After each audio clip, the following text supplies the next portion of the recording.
afraid of medication.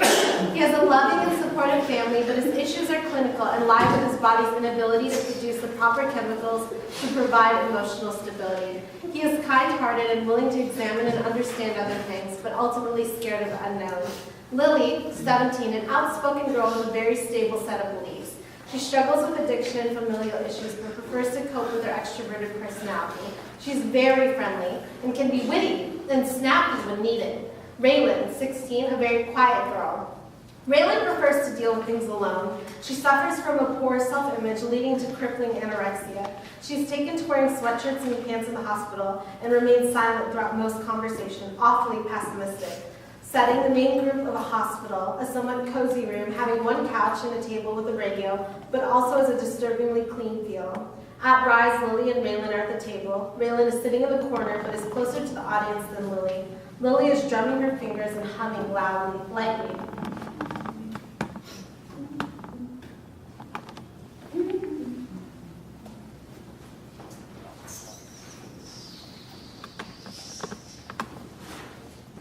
You know, it's going to be awfully boring if we don't talk to each other. Seriously, let's talk. It's not like we have to be silent outside of the activities. Fine, I'll talk to you. I'll just pretend you're listening or something. I'm Lily. If you weren't paying attention during the morning group thingamajiggy. Morning check-in. What? Morning check-in, that's what it's called. Oh yeah, sorry. Yeah, I'm Lily. I guess you know why I'm here, if you're paying attention. Right. Anyways, I've been here for almost a week now, which is a pretty long time, I think. Most people just come in for 3 days at a time, 3-day hold or whatever. When are you leaving? Right. So,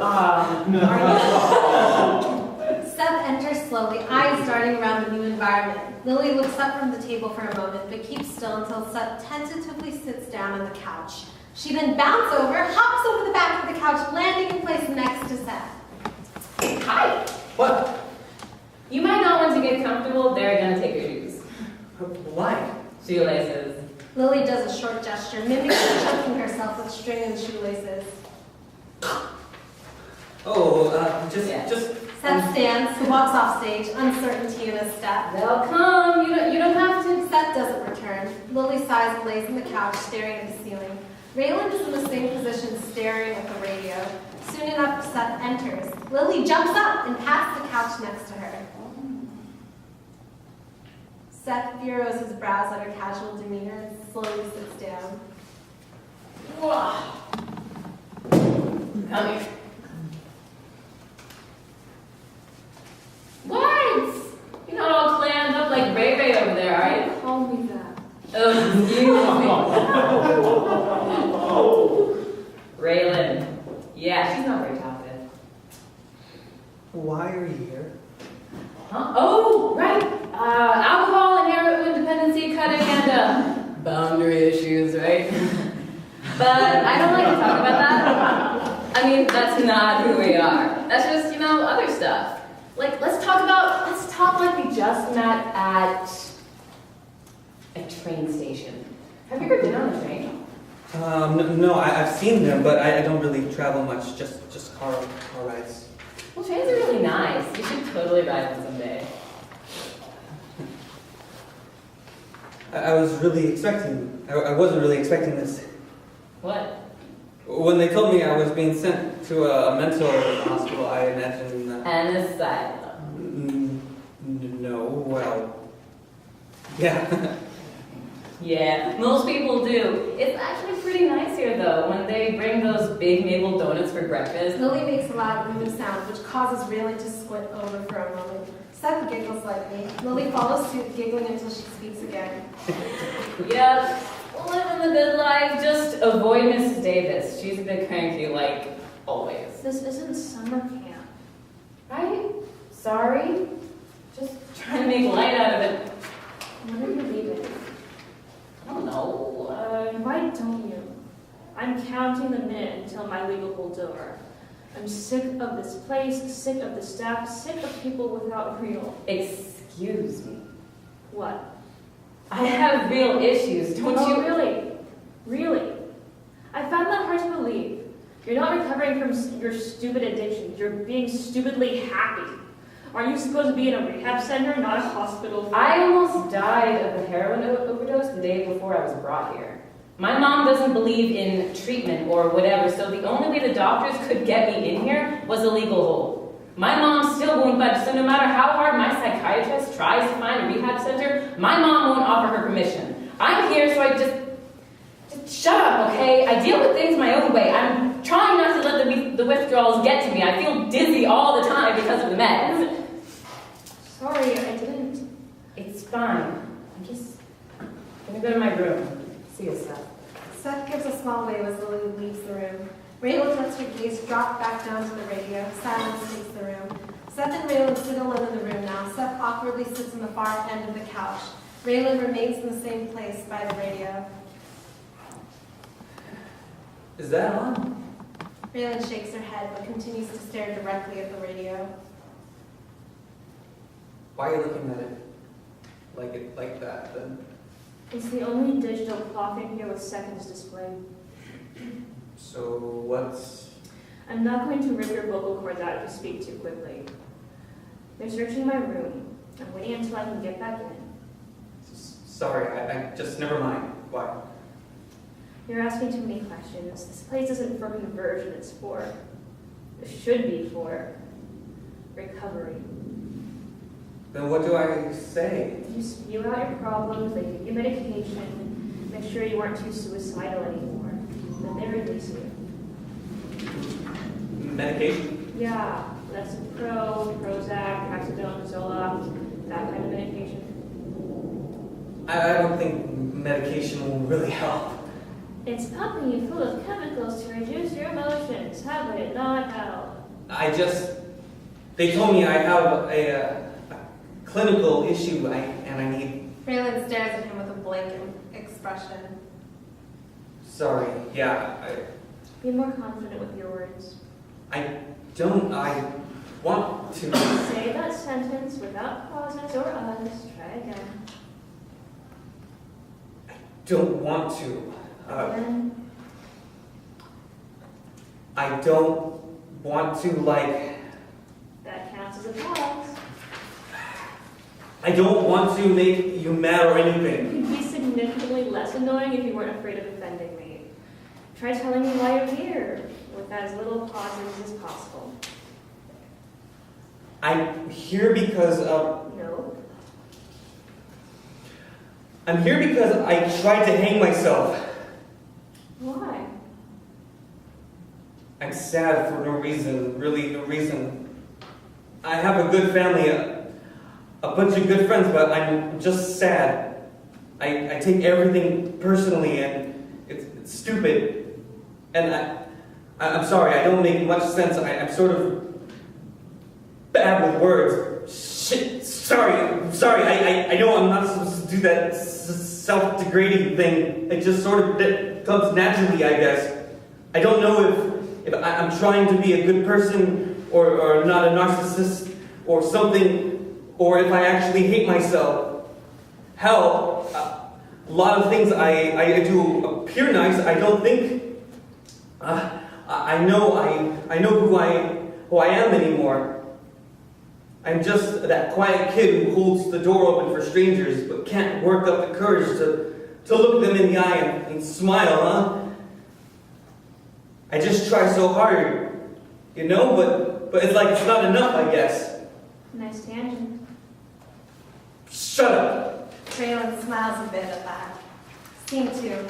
A day has passed. Raylan is in the same place while Seth is now sitting at the table. Lily has returned and is laying on the couch staring at the ceiling. Seth and Lily are eating, but Raylan doesn't have a plate. So, did they finish searching your room? Or whatever? They did, but they're at it again today. Why is that? Raylan doesn't answer. The room is silent for a moment. Lily beckons Seth over. Seth stands and goes to sit on the couch. You're a lucky bastard. They serve maple donuts today. What? I must have missed it. Really? Have mine here. Lily hands over the donut. Seth hesitates before taking it. Are you sure? Yeah. Seth takes the donut and begins to nibble on it. You're so nice, Lily. Lily shrugs. Scene 3, Raylan is still at the table as she has been from the beginning. Seth is now across from her. They play chess. Lily walks in after a short while.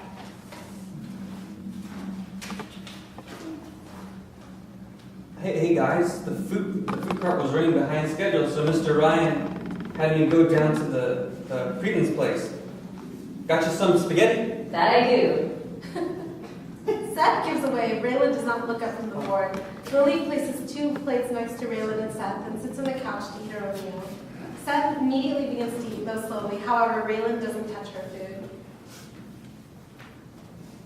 You gonna eat that? No.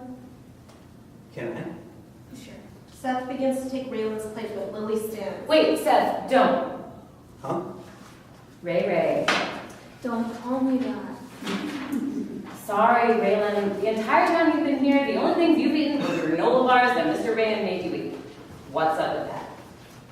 This place ruins my appetite. Lily leans on the table. Raylan, you gotta eat something. The human body can survive it. Yeah, sure, but it's not healthy. Neither are dirty needles and shots. Lily is obviously agitated by this, but takes a breath and continues. I've seen anorexics before, Raylan. And what do you know about it? All you do is binge and overdose. I don't see how you know anything. Don't be bringing my fucking story into this. I'm trying to help you. You. I don't care what you're trying to do. I have the full right to say whatever the hell I want. I can say anorexia is stupid, and you're not doing anything but making yourself look like a fucking No, you skeleton. don't. No, you fucking don't. Guys, Raylan and Lily look over to Seth. quit fighting. Quit it. This isn't the place. We're all dealing with things. Just help each other, please. Lily nods and Raylan sighs. Yes, I have an issue with eating. It was supposed to be a short thing, to get my stepdad to stop calling me fat, and to make me feel better about myself, but I just got used to it. I don't have any appetite. I just don't move much and I'm fine. My real dad made me come here. It was getting hard to walk. I'm going to be sent to a rehabilitation center after tomorrow. Really? Please You don't don't- say I'm beautiful. Please. It's worthless, really. I hear it all the time. You're not fat, you're so beautiful. You don't need to do that. It's sickening to hear the word beautiful. Raylan, sort of figured out I can't dwell in one place. I need to keep moving. Recovery is like walking against hurricane winds, no matter what you're fighting. I'm not strong enough to go very far on my own, but that's why I'm here. The staff of this place is like a big-ass truck, and they sort of throw kids with issues inside. Then they have a personal trainer training us to walk with less help. And eventually we'll reach the point where we don't have to fight the winds anymore. The safe place we're going to doesn't have the winds. We'll be able to live life and see everything wonderful and beautiful and not be stuck drinking to escape or cutting to feel like we exist. We'll be fine. And like, really fine. Not the fine you say when your parents are all concerned and you want them to go away. No, really fine. And I don't know about you guys, but being fine will be enough to make me real happy. I guess that's why I want to recover. But to recover, you need to be the first to hold your ground against the winds or fight them. Otherwise, you'll be blowing away too fast for the truck to catch you. A long silence takes the room after Lily's speech. After a few still moments, Raylan slowly stands up, struggling to move from her spot, and stumbles slightly. Seth goes to support her, and Lily follows suit. Raylan first picks up the plate she pushed away and then heads for the couch and sits there. She takes a deep breath and takes a small nibble of the food. She looks sickened by the aroma, but she forces herself to chew down a small bite.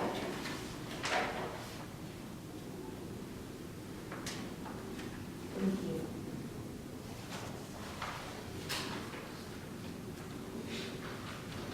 I'm going to court today after the evening group. Court? CPS decided it'd be best to try and emancipate me from my mom, so I wouldn't need her permission to go to rehab. I'm probably not coming back after that. I hope it goes well. Raylan stands again and slowly moves to hug Lily. Lily, surprised by this action, slowly returns it. Thank you. Scene 4. Raylan is laying on the couch, staring at the ceiling alone in the room. Soon enough, Seth bounds in, which causes Raylan to smile lightly. Sudeka said we can go out to the patio. And Lily said she was mean. Come on. You're forgetting I can barely move on my own. Oh, right. So sorry. No, I'm kidding. I meant the stair. I was kidding about the stair. Not the moving thing. Oh, right. Seth hurries to Raylan, supporting her as they walk off stage. Seth comes back on stage after a few moments with flowers.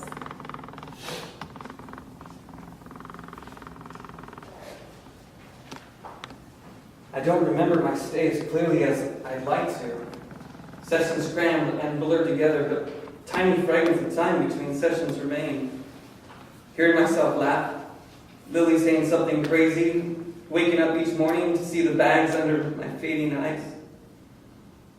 Ray watching me with those eyes of hers as I moved my bishop up the board, slowly realizing that what Lily meant by feeling really fine. Ray left the day before me. She got a place in rehab she chose. Somehow she managed to send me pictures. She must have smuggled a phone in or something. This one time she sent me a picture of a girl that looked almost like a skeleton, saying, am I this fat? LOL. Luckily she gave up text language as fast as she got into it. One day she sent me a picture of this girl I didn't even recognize. It was her making some silly face. Somehow the beauty in her eyes seemed to have went and filled the parts of her that were sucked into the bone. She gained weight, and she was stunning. Lily, you landed a job as a secretary.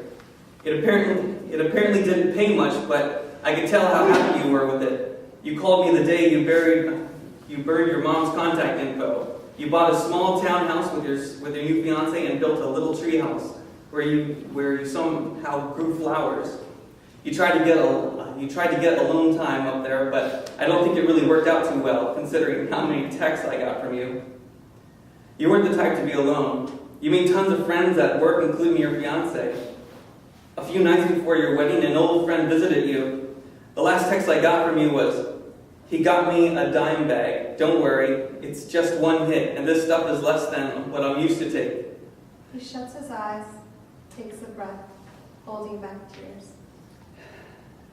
The next morning, your fiance gave me the news. He let me have the first thing you bought when you were separated from your mom, a necklace with a flower made of turquoise. Every year on the date when you gave us the wind speech, Ray and I visit your old treehouse, and we put another potted flower in there. Then we stand on a tall building's roof or go on a ferry ride and let that wind blow across our faces. We're happy now. It's because of you, Lily. So thank you again. Seth kneels and lays the flowers down. Raylan enters and goes to lock arms with Seth, giving him a quick peck on the cheek. Come on, babe. Let's go. Seth nods, and Seth and Raylan walk off stage. End of play.